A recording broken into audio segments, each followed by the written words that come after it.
ভালো করে দেখো, এখানে 5টা কলম দিয়ে একটা তীর চিহ্ন করা আছে, আর তীর চিহ্নের মুখটা ডান দিকে করা আছে।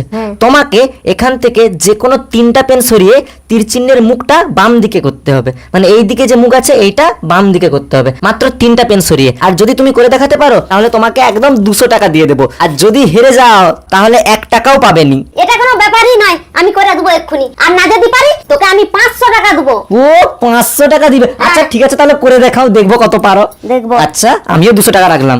3টা পেন সরাতে হবে। এই 3টা পেন তুলে নিলাম। ওকে ওকে ওকে। এইটি কি হলো? তুমি এই পাশে তো মুখ করছো, ঠিক আছে তীরের মুখ, কিন্তু এইটি কি হয়নি। আমাকে আরেকবার চান্স দিতে হবে। ঠিক আছে আর একবার কিন্তু। হ্যাঁ ঠিক আছে করে দেখাও। না আগের মতো করে দিই আবার।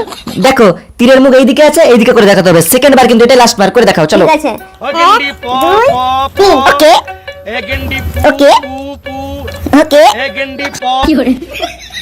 এইটি কি হলো? হয়নি, একটু হয়নি। তীরের মুখ এইটা, এই মাথার টিকি, এটি কি ঢঙের পোষের জিনিস? হবে না আমার দ্বারা। ঠিক আছে তাহলে হেরে গেছো। 500 টাকা আমার বেকার, এত টাকা শর্তে লাগালো। দেখো এবার আমি করে দেখাচ্ছি, ঠিক আছে? ঠিক আছে। কিরকম ছিল প্রথমে, আগে সেরকম করে দেই। আমি বলেছিলাম 5টা পেনের মধ্যে যে কোনো 3টা পেন সরাতে হবে। এবার দেখো, 1টা পেন সরালাম, 2টা পেন সরালাম, 3টা পেন সরালাম। ওকে ওকে ওকে। দেখো আমি পেরে গেছি।